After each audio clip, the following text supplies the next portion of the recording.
Desde joven, Judas Iscariote creció con una visión marcada por el conflicto y la ambición. Nació en Queriot, una región del sur de Judea, donde la tensión entre el dominio romano y el anhelo de libertad del pueblo judío se respiraba en cada calle. Su infancia estuvo rodeada de historias de resistencia, de hombres que se levantaron para luchar contra el imperio y de familias que sufrían bajo el peso de los impuestos y la opresión. Desde entonces, Judas entendió que el mundo no ofrecía nada sin luchar por ello, y que el poder era la única garantía de respeto. A diferencia de otros jóvenes de su generación, Judas no buscaba únicamente sobrevivir, quería destacar, quería controlar su destino. Observaba la desigualdad, las injusticias, y aunque en su interior había cierta sensibilidad por el sufrimiento de su pueblo, esa misma sensibilidad se transformó poco a poco en rabia y en deseo de ver resultados inmediatos. Con el tiempo, esa visión lo convirtió en un hombre desconfiado, calculador, alguien que no entregaba su confianza fácilmente y que veía en cada situación una oportunidad. Cuando las noticias sobre Jesús de Nazaret comenzaron a expandirse, Judas ya era un adulto joven. Los rumores llegaban de aldea en aldea, hablaban de milagros, de enseñanzas que cautivaban a multitudes, de señales que recordaban las antiguas promesas. Algunos lo llamaban profeta, otros lo consideraban un rebelde peligroso, y no faltaban quienes susurraban que podía ser el Mesías esperado. Judas escuchó esas historias con interés, pero no con fe ciega. Su naturaleza desconfiada lo llevó a observar primero, antes de decidirse. Fue en Jerusalén, entre mercados abarrotados y calles vigiladas por soldados romanos, donde por primera vez escuchó con claridad la voz del Nazareno. Jesús no hablaba como los demás. No era un líder político que agitaba espadas, ni un sacerdote que imponía ritos, sino un hombre sencillo que hablaba de un reino distinto. Judas, entre la multitud, lo observaba en silencio. No entendía todo lo que decía, y mucho menos lo aceptaba por completo, pero algo lo atrajo. No era devoción inmediata, sino un impulso interior, una mezcla de curiosidad y cálculo. Poco después, cuando Jesús comenzó a reunir a sus discípulos, Judas dio un paso al frente. Fue aceptado entre los 12. No había sido pescador ni cobrador de impuestos como los demás, pero encontró su lugar en aquel grupo diverso. Desde el principio, destacó como alguien hábil con los números, alguien que sabía administrar, contar y guardar. Esa habilidad lo llevó a ser responsable de la bolsa común, la encargada de sostener el ministerio. En sus manos quedaba el dinero que sostenía la misión, y aunque a simple vista era un papel práctico, con el tiempo se convertiría en la llave de su caída. Judas caminaba junto a Pedro, Juan, Santiago y los demás, pero nunca se sintió completamente como ellos. Mientras los otros escuchaban las enseñanzas de Jesús con corazones abiertos, él analizaba cada palabra, buscando un sentido más tangible, una confirmación de que aquel hombre llevaría a Israel a la libertad política que tanto esperaba. Cada milagro lo sorprendía, sí, pero también lo confundía. Sanar enfermos, multiplicar panes, caminar sobre el agua, todo eso cautivaba al pueblo, pero ¿cuándo llegaría la revolución contra Roma? En las noches de camino, cuando los discípulos descansaban junto a hogueras improvisadas, Judas se mantenía en silencio. Observaba al maestro orar bajo las estrellas, escuchaba a los demás hablar con entusiasmo de lo que habían visto ese día, y se apartaba con su bolsa en las manos, asegurándose de que cada moneda estuviera en orden. Para él, la fe se mezclaba con la práctica y la espiritualidad con el cálculo. No era un incrédulo total, pero tampoco un creyente completo. Era un hombre atrapado entre la esperanza y la ambición. Así comenzó su historia entre los 12. Judas no era todavía el traidor que la historia recordaría, sino un hombre con preguntas, con expectativas y con un deseo intenso de ver resultados. Caminaba al lado del Mesías, compartía pan con los demás discípulos, veía milagros con sus propios ojos, y aunque en apariencia formaba parte del grupo, dentro de él una grieta ya empezaba a formarse. Una grieta que con el tiempo se abriría hasta tragarlo por completo. Con el tiempo, Judas Iscariote se fue consolidando dentro del grupo de los discípulos. No era el más cercano a Jesús, tampoco el más expresivo ni el más fervoroso en la fe, pero poseía algo que los demás carecían: un instinto natural para administrar, controlar y ordenar lo material. Mientras Pedro discutía con pasión, mientras Juan se entregaba con devoción, Judas guardaba silencio, observaba y, sobre todo, contaba. No tardó en convertirse en el encargado de la bolsa común. Aquel pequeño saco de cuero se transformó en su herramienta y en su símbolo. Allí caían las monedas que sostenían los viajes, los alimentos, las necesidades del grupo. Era una responsabilidad, pero también una tentación constante. Cada tintinear metálico en sus manos le recordaba lo frágil que era la frontera entre servir y poseer. Judas nunca descuidaba su tarea. Con precisión casi obsesiva, contaba cada moneda al caer la noche. Los demás confiaban en él, quizás porque lo veían distante, reservado, incapaz de buscar protagonismo en las discusiones. Pero en su interior, esa confianza le daba poder. Era el único, aparte del maestro, que tenía en sus manos algo tangible, algo real: el dinero. Mientras los discípulos se emocionaban con las multitudes que seguían a Jesús, Judas analizaba la magnitud de aquel movimiento. Veía en la gente una fuerza capaz de cambiar la historia de Israel. Multitudes que podrían alzarse contra Roma si fueran guiadas correctamente. Y sin embargo, en cada ocasión, Jesús desviaba el fervor popular hacia un reino que no era de este mundo. Eso lo confundía, eso lo irritaba. Los milagros no lo dejaban indiferente. Judas estuvo presente cuando el maestro alimentó a miles con solo unos panes y peces. Vio cómo cojos caminaban, cómo ciegos recobraban la vista. Pero cada vez que presenciaba esas maravillas, se preguntaba en silencio: ¿de qué sirven estos prodigios si no cambian el poder que gobierna sobre nosotros? ¿Dónde está la estrategia para vencer a Roma? Judas no lo decía, pero su mirada lo delataba. Mientras otros discípulos se maravillaban, él se mantenía en segundo plano, evaluando, calculando, como un hombre que no terminaba de aceptar la naturaleza del reino que se anunciaba. En los caminos polvorientos de Judea, la figura de Judas era reconocible. Siempre caminaba unos pasos detrás, con la bolsa de cuero asegurada contra su pecho. Su andar era firme, su mirada atenta, como si cargara no solo monedas, sino el peso de pensamientos que nadie más podía escuchar. No había risas en su rostro, no había entusiasmo desbordante, solo un silencio cargado de preguntas.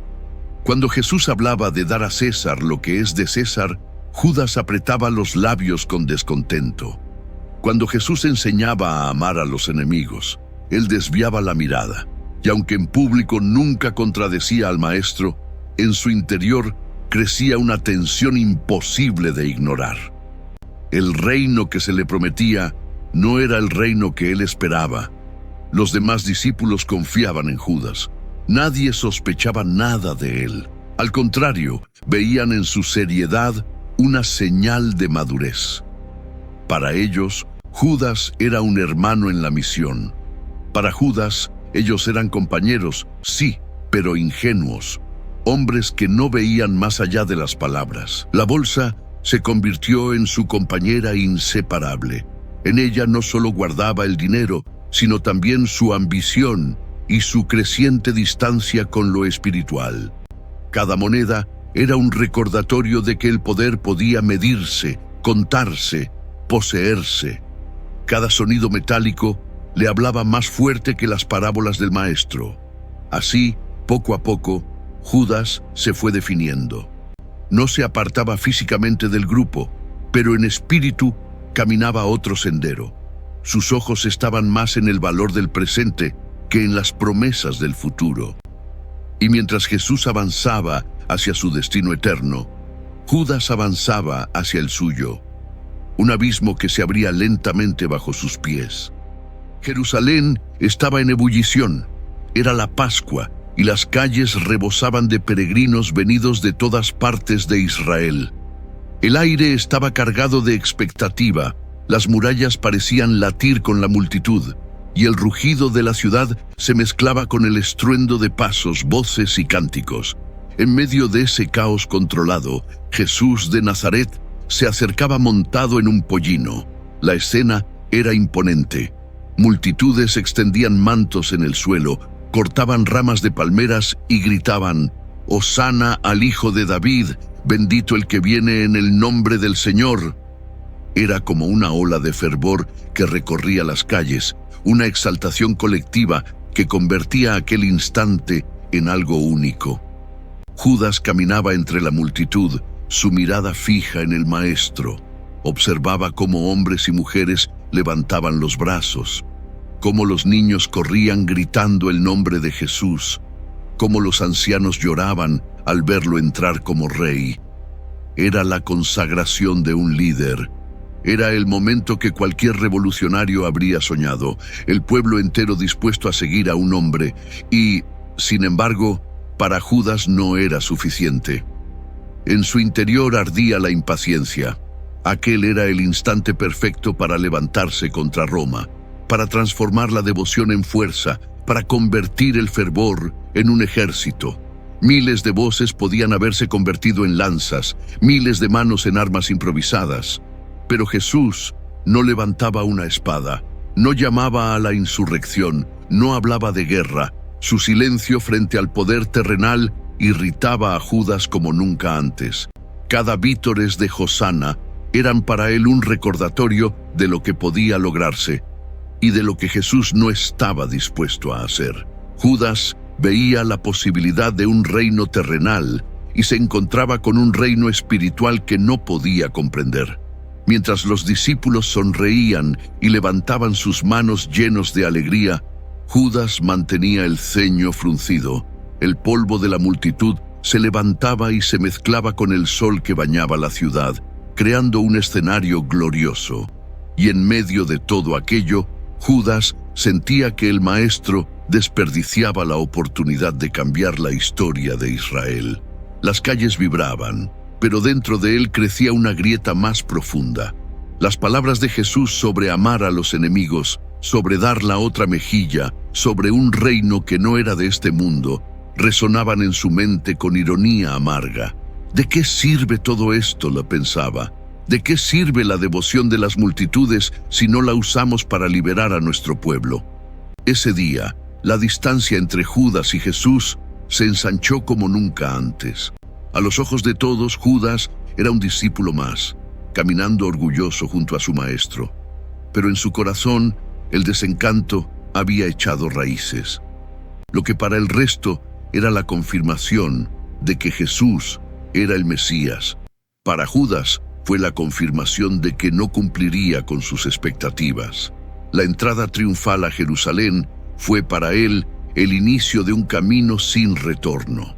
Mientras la ciudad lo recibía como rey, Judas lo miraba con frialdad, consciente de que aquel reino no era el que él deseaba.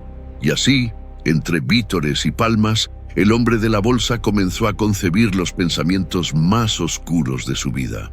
La ciudad de Jerusalén no dormía en aquellos días.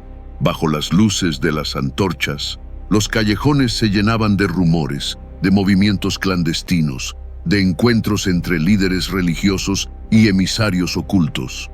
Era un hervidero político y espiritual, donde cada gesto podía convertirse en chispa. En ese ambiente cargado de tensión, Judas Iscariote comenzó a distanciarse cada vez más de sus compañeros. Aunque seguía caminando junto a ellos, compartiendo pan y techo, su mente se movía en un terreno cada vez más oscuro. Veía en los sumos sacerdotes y en los fariseos enemigos abiertos de Jesús, hombres que conspiraban a cada momento para detenerlo. Y, en lugar de rechazarlos, comenzó a entenderlos. El desencanto lo había transformado. Lo que antes eran dudas ahora se convertían en convicciones frías. Jesús no cumpliría con el destino político que él esperaba. El Mesías que había imaginado, un libertador de Israel frente a Roma, no era el que tenía delante. Y entonces, lentamente, una idea fue tomando forma en su interior. Si Jesús no cumplía, otros debían encargarse de frenarlo. Las noches en Jerusalén se volvieron escenario de su dilema. Caminaba solo, alejándose de los discípulos, internándose entre calles de piedra, donde el eco de sus pasos se mezclaba con las voces lejanas del templo. Allí, en la penumbra, comenzaron los primeros contactos. Hombres vestidos con túnicas blancas, rostros severos, ojos que lo escrutaban con desconfianza y a la vez con interés. Los líderes religiosos habían escuchado de Judas, sabían que era uno de los 12, sabían que administraba la bolsa, sabían que estaba más cerca del maestro que la mayoría. Para ellos, Judas era una oportunidad, un posible aliado en su plan de detener al Nazareno. Y para Judas, ellos representaban algo aún más fuerte, una salida, una manera de actuar frente a la pasividad de Jesús. El primer encuentro fue frío, casi mecánico. No hubo promesas ni acuerdos inmediatos, solo tanteos. Judas escuchó, ellos observaron. Pero esa noche, al regresar con el grupo, ya nada era igual. El contacto estaba hecho. Una línea invisible lo unía ahora a los enemigos de su maestro. Día tras día, esa conexión se fortaleció. Judas, siempre en silencio, se convirtió en un hombre dividido. Caminaba junto a Jesús, veía milagros, escuchaba enseñanzas, pero en las sombras conversaba con quienes querían entregarlo. Sus manos contaban monedas para el grupo, pero en su mente ya resonaba el eco de otras monedas, las que pronto caerían en sus manos como precio de la traición. El ambiente en Jerusalén solo intensificaba su conflicto. La ciudad estaba expectante, como si algo enorme estuviera a punto de ocurrir. Jesús hablaba de su muerte cercana. Los discípulos lo escuchaban confundidos, pero Judas escuchaba esas palabras con una mezcla de frialdad y determinación. Si su maestro hablaba de entrega, él sería quien lo entregara. El corazón de Judas se endureció. Lo que comenzó como desencanto ahora era estrategia. Lo que en un principio era frustración, ahora era decisión. El hombre de la bolsa ya no solo llevaba monedas, llevaba consigo la carga de una traición que estaba a punto de sellar. En esas noches oscuras, mientras el templo brillaba con fuego y cánticos, Judas caminaba en silencio, sabiendo que había cruzado un umbral. Lo que estaba por hacer no tendría marcha atrás. La decisión ya estaba tomada. Judas Iscariote no era el mismo hombre que había seguido a Jesús desde Galilea. Ahora se había convertido en alguien calculador, frío, con un propósito oculto que lo separaba de los demás. Los discípulos aún lo veían como parte del grupo, confiaban en él como el hombre de la bolsa, pero por dentro Judas caminaba en otra dirección. Fue en una de esas noches en Jerusalén cuando el pacto se selló. El ambiente de la ciudad estaba saturado por la inminente Pascua. En los patios del templo, las lámparas ardían sin cesar y los corredores se llenaban de movimientos discretos. Los líderes religiosos ya no disimulaban su odio hacia el Nazareno. Jesús era una amenaza directa a su autoridad, y detenerlo era solo cuestión de tiempo. En un rincón apartado, lejos de las multitudes que se preparaban para la fiesta, Judas se presentó ante ellos. El silencio era denso, roto apenas por las sandalias que rozaban el suelo de piedra. Sus ojos se cruzaron con los de los sacerdotes y en ese instante todo se volvió claro. Él era el puente entre Jesús y sus enemigos. Los sacerdotes no lo recibieron con júbilo, sino con cautela. Judas era uno de los 12, y su traición era tanto una oportunidad como un riesgo. Pero cuando lo escucharon hablar, comprendieron que su decisión era firme. No era un hombre confundido, era un hombre resuelto. Fue entonces cuando lo sellaron con monedas, 30 piezas de plata. El sonido metálico resonó en la habitación como un trueno contenido. Para los sacerdotes era un pago justo por un servicio necesario. Para Judas era más que dinero. Era el símbolo de su ruptura definitiva con el Maestro. Tomó la bolsa con manos firmes, sin titubear. El frío de la plata se le incrustó en la piel y en ese instante el camino quedó marcado. Lo que había comenzado como desencanto ahora se había transformado en traición abierta. El hombre que contaba monedas para sostener el ministerio ahora contaba monedas que lo destruirían. No hubo celebraciones, no hubo palabras de triunfo, solo un silencio sepulcral y el eco metálico de las piezas dentro de la bolsa. Judas salió del lugar con el rostro endurecido, caminando bajo la noche de Jerusalén. A lo lejos, el templo resplandecía y en su interior los discípulos seguramente esperaban su regreso. Llevaba consigo no solo las monedas, sino también el peso de una decisión que cambiaría la historia. Judas sabía lo que debía hacer: encontrar el momento oportuno, señalar al Maestro, entregarlo a quienes lo buscaban. Y mientras apretaba la bolsa contra su pecho, el hombre que había sido testigo de milagros se convertía en el engranaje oscuro de una traición sin precedentes. La ciudad seguía viva, ajena a lo que se estaba gestando en secreto. Pero esa noche, en el corazón de Jerusalén, la historia había cambiado para siempre. Judas Iscariote, hijo de Queriot, ya no era solo un discípulo, era el traidor marcado por 30 piezas de plata. La sala estaba preparada. Sobre la mesa descansaban panes sin levadura, copas de vino y platos con hierbas amargas. Era la Pascua, la noche en que todo Israel recordaba su liberación de Egipto, la noche en que los hogares se llenaban de tradición y memoria. Pero en aquel aposento alto de Jerusalén se estaba escribiendo otra historia, una que transformaría al mundo para siempre. Judas entró con el resto de los discípulos, su figura envuelta en sombras interiores que nadie más podía ver. En el rostro de Pedro había expectativa, en el de Juan devoción, en el de Santiago serenidad. Jesús los observaba a todos con calma, con esa mirada que parecía penetrar más allá de las apariencias.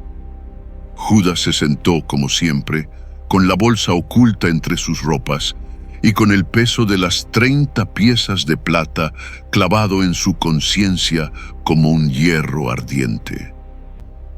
La cena comenzó como otras veces. El crujir del pan, el murmullo de oraciones, el vino que se repartía en silencio solemne. Pero algo en el aire era distinto.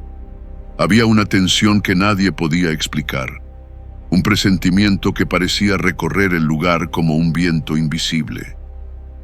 Jesús tomó el pan y lo partió. Los discípulos lo miraban en silencio.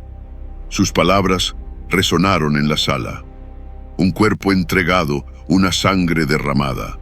La atmósfera se volvió espesa, casi insoportable, y Judas, mientras masticaba aquel pan, sentía que cada palabra atravesaba sus pensamientos como una acusación. El Maestro habló de traición. Dijo que uno de los que estaba sentado allí lo entregaría. El silencio se hizo aún más profundo. Los discípulos se miraban entre sí, confundidos, incrédulos. Nadie podía imaginar que alguno de ellos fuera capaz de semejante acto. Judas, en cambio, mantenía el rostro firme, disimulando la tormenta que lo devoraba por dentro.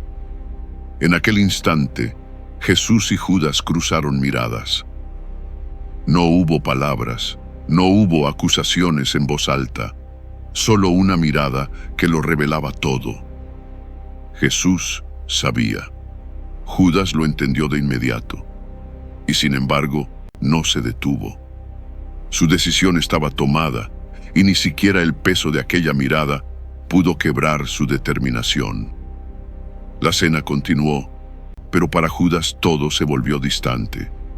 Las voces de los demás eran un murmullo lejano, los gestos de Jesús un recordatorio constante de lo que iba a suceder. Mientras los otros bebían de la copa y escuchaban palabras de amor eterno, Judas sentía que cada sorbo era veneno, que cada palabra lo hundía más en el abismo que él mismo había elegido. Cuando la cena terminó, Judas ya sabía lo que tenía que hacer. La noche de Jerusalén lo esperaba. Los sacerdotes aguardaban su señal. Salió del lugar con pasos rápidos, apartándose del grupo, alejándose del maestro al que había seguido por años. El aire fresco de la noche golpeó su rostro, pero no alivió su carga. En su interior, la traición ya era un hecho consumado. El aposento alto quedó atrás. La Pascua continuaba en la ciudad, pero en la oscuridad de las calles, Judas Iscariote caminaba hacia el destino que lo convertiría en uno de los nombres más recordados en toda la historia de la humanidad. La noche se extendía sobre Jerusalén como un manto pesado. El bullicio de la Pascua había quedado atrás, y solo el murmullo lejano de la ciudad se mezclaba con el canto de los grillos y el susurro del viento. Judas Iscariote avanzaba con paso firme, acompañado por un grupo de guardias y siervos de los sumos sacerdotes.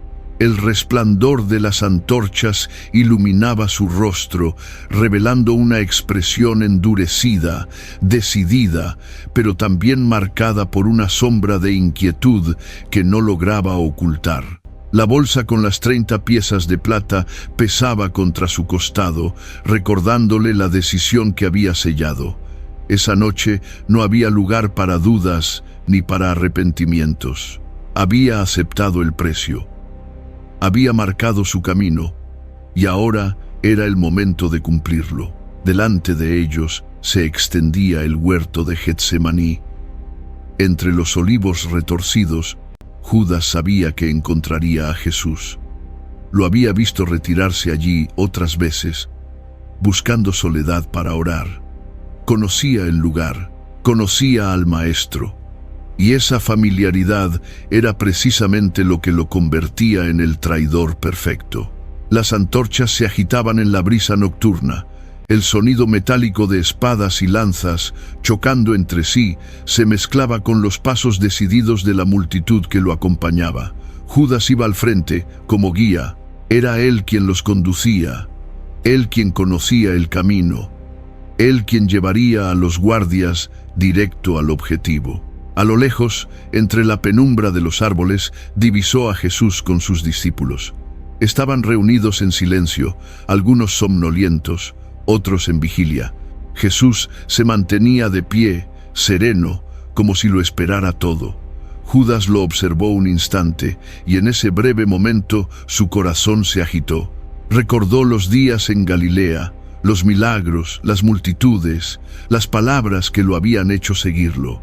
Pero aquel recuerdo se desvaneció con el sonido seco de las monedas en su bolsa. Se adelantó entre los guardias, con decisión. No podía mostrar duda. No podía flaquear. Debía señalar al Maestro. Debía cumplir con lo acordado. La señal era clara: un beso. El gesto más común de afecto convertido en el sello más oscuro de traición. Se acercó a Jesús, sus pasos resonando sobre la tierra húmeda del huerto. Lo miró a los ojos y en ellos encontró la misma calma que había visto siempre, una calma que lo desarmaba, pero que ya no podía detenerlo. Se inclinó y besó al maestro. En ese instante, el silencio se quebró. Los guardias se abalanzaron hacia Jesús, las antorchas iluminaron los rostros sorprendidos de los discípulos y el huerto de Getsemaní se transformó en escenario de caos. Pedro desenvainó una espada, los gritos estallaron en la noche, y en medio de todo, Judas se apartó, observando cómo su traición se cumplía. El beso había sellado el destino del Nazareno. Lo que comenzó en secreto, en reuniones ocultas, ahora se desplegaba ante los ojos del mundo. Jesús estaba en manos de sus enemigos, y Judas era el artífice del acto más recordado de la historia. El huerto ardía en confusión, pero Judas permanecía en la penumbra, consciente de que había cruzado un punto de no retorno. El beso en la oscuridad no solo había entregado a Jesús, lo había marcado a él para siempre. Jesús había sido arrestado. Las sogas apretaban sus manos, y los guardias lo conducían entre empujones hacia la ciudad iluminada por antorchas. Los discípulos se habían dispersado, algunos huyeron aterrados, otros lo seguían de lejos con el corazón desgarrado, y Judas, el hombre de la señal, permanecía en la sombra, observando cómo su traición tomaba forma concreta. La multitud en Jerusalén no dormía. El rumor de la captura del Nazareno se extendía como fuego. Los corredores del templo vibraban con voces excitadas. Los sacerdotes, satisfechos, se movían con rapidez para iniciar el juicio. Judas, sin embargo, sentía un vacío creciente. Lo que horas antes había parecido una decisión calculada, ahora se transformaba en una carga insoportable. Mientras Jesús era llevado ante los líderes religiosos, Judas lo seguía a la distancia, oculto entre la multitud. Vio cómo lo golpeaban, cómo lo empujaban, cómo lo presentaban ante el concilio. Escuchó las acusaciones falsas, los testigos pagados, las voces que gritaban contra él. Y en ese instante, la imagen de las 30 piezas de plata resonó con un eco cruel en su mente. La plata había brillado en sus manos, pero ahora era como plomo ardiente en su conciencia. El hombre que había soñado con un reino político, que había esperado gloria terrenal, se enfrentaba a la realidad más amarga. Había entregado a un inocente, a alguien que jamás levantó un arma, a alguien que solo había mostrado compasión y poder divino. El juicio avanzaba con rapidez. Los sacerdotes no buscaban justicia, sino condena. Y Judas lo sabía. Lo que había comenzado como una corrección a los planes de Jesús, ahora se había convertido en una maquinaria de muerte que él mismo había puesto en marcha. Los gritos de la multitud lo golpeaban en el pecho, el aire se volvía pesado, el corazón se le aceleraba. Caminaba entre la gente como un espectro, incapaz de hallar paz. Su traición no era ya una idea ni un acto oculto, era una realidad visible, irreversible. En sus recuerdos se mezclaban imágenes de Jesús sanando enfermos, multiplicando panes, levantando muertos. Cada escena volvía como un látigo contra su mente. Y mientras más recordaba, más insoportable era la carga. Judas apretó los dientes, intentó convencerse de que lo que había hecho era necesario, que Jesús no era el líder que Israel necesitaba. Pero en el fondo de su ser sabía la verdad. Había traicionado a un hombre justo. Había entregado al Maestro que le había dado un lugar, que lo había llamado por su nombre, que lo había hecho parte de algo eterno. La culpa lo envolvía como cadenas invisibles. Lo que antes era ambición, ahora era tormento. Lo que antes eran monedas de plata, ahora eran cuchillas que le desgarraban el alma. Judas caminaba sin rumbo entre las calles, mientras la ciudad gritaba sedienta de sangre, y en lo profundo de su corazón comenzaba a despertar una desesperación que lo arrastraría hacia su destino final. La madrugada caía sobre Jerusalén, el juicio contra Jesús avanzaba, y las voces enardecidas pedían su condena.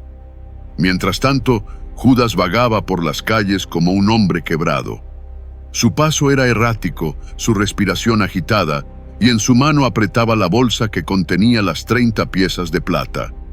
El sonido metálico que antes le había dado poder, ahora era como un martillo golpeando su mente. El eco de las monedas no lo dejaba en paz. Cada tintineo le recordaba el beso en el huerto, los ojos de Jesús mirándolo en silencio, el peso insoportable de una traición que ya no podía deshacer. El hombre que había soñado con un reino terrenal, que había pensado en poder y victoria, ahora se veía reducido a un traidor marcado por su propia ambición. Desesperado, se dirigió al templo. Las escaleras de piedra lo recibieron frías, y en los patios aún quedaban sacerdotes y guardias moviéndose con prisa. Judas entró con la bolsa en la mano, sus ojos encendidos por el tormento. Buscaba una salida, una manera de borrar lo hecho, de liberarse del peso que lo consumía. Se presentó ante los sumos sacerdotes. Sus palabras eran entrecortadas, su voz cargada de desesperación. Extendió la bolsa, ofreciendo devolver el precio de la traición. No quería más aquella plata. La sentía sucia, maldita, manchada con sangre inocente. Pero los sacerdotes lo miraron con desprecio. Para ellos, Judas ya había cumplido su papel. Ya no era necesario, ya no tenía valor. Rechazaron sus monedas con frialdad, como quien desecha un objeto usado. La indiferencia en sus ojos fue un golpe aún más fuerte que cualquier insulto. La bolsa cayó contra el suelo de mármol y el sonido de las piezas de plata retumbó en el templo como un trueno. Las monedas rodaron en todas direcciones, chocando contra columnas y escalones, como si gritaran por sí mismas la traición que representaban. Judas se quedó de pie, temblando. En aquel eco metálico se resumía toda su vida: ambición, engaño, fracaso. No había redención posible, no había retorno. Los sacerdotes se apartaron, los guardias lo ignoraron, y él quedó solo en medio de un templo que ya no era refugio, sino condena. Salió corriendo de allí, con la mente desgarrada. El peso de la culpa lo aplastaba más que cualquier carga física. Lo que había comenzado como una decisión calculada se había convertido en un tormento insoportable. Judas Iscariote, el hombre de la bolsa, el discípulo que caminó junto al Mesías, ahora vagaba por Jerusalén como un espectro marcado por el pecado. En su interior, una sola certeza lo consumía: ya no había futuro para él, no quedaba esperanza, solo quedaba el abismo que lo esperaba al final de su camino. El amanecer se levantaba sobre Jerusalén, pero para Judas Iscariote, la luz ya no significaba esperanza. Las calles comenzaban a llenarse de peregrinos, soldados y comerciantes, pero él caminaba entre ellos como un hombre invisible, atrapado en su tormento. El eco de las monedas rodando en el templo seguía retumbando en su mente, como una condena que lo perseguía sin descanso. Se apartó de la ciudad, buscando soledad. El aire de la madrugada era frío, y el cielo, aún teñido de tonos grises, parecía acompañar la oscuridad de su espíritu. Cada paso era más pesado que el anterior. En su mente veía una y otra vez el rostro de Jesús, aquel rostro que no lo acusó, que no gritó, que no lo maldijo. Solo lo miró con un silencio que lo atravesó como una espada. El peso de esa mirada lo consumía. No había lugar donde esconderse, no había salida. Había entregado a un hombre inocente, había entregado al Hijo de Dios. Ninguna justificación, ninguna excusa podía borrar lo hecho. Judas se internó en un paraje solitario, lejos de las murallas. El viento agitaba las ramas de los árboles y el murmullo de la naturaleza era el único sonido que lo acompañaba. Allí, en aquel lugar apartado, se enfrentó a sí mismo. Las horas que había pasado junto a Jesús volvieron a su memoria. Los milagros, las multitudes, las palabras de poder. Recordó la multiplicación de los panes, el caminar sobre las aguas, la resurrección de Lázaro, y en cada recuerdo ardía la certeza de que lo había traicionado todo, no solo a un maestro, sino al Mesías prometido. El dolor se transformó en desesperación. Su mente no encontraba descanso, su alma no hallaba perdón. Lo que había comenzado con un beso en el huerto terminaba ahora con una decisión oscura. Judas preparó el lazo con manos temblorosas. Eligió un árbol solitario como testigo de su final. El viento soplaba con fuerza, como si la creación misma lamentara lo que estaba a punto de ocurrir. El discípulo caído, el traidor marcado, se preparaba para el acto que sellaría su nombre para siempre en la historia. Con un último suspiro, colgó la cuerda y entregó su vida. El silencio volvió a reinar en aquel lugar, roto solo por el crujido de las ramas. El cuerpo de Judas quedó suspendido, pero su historia jamás se apagaría. El hombre que caminó junto al Mesías, que compartió el pan y el camino, había terminado en la oscuridad. Su nombre sería recordado en cada rincón del mundo, no como discípulo, sino como símbolo de traición. Así cayó Judas Iscariote. Así terminó su historia. No con gloria, no con redención, sino con el peso eterno de la culpa. Su nombre quedó escrito no como un simple hombre, sino como el rostro eterno de la traición.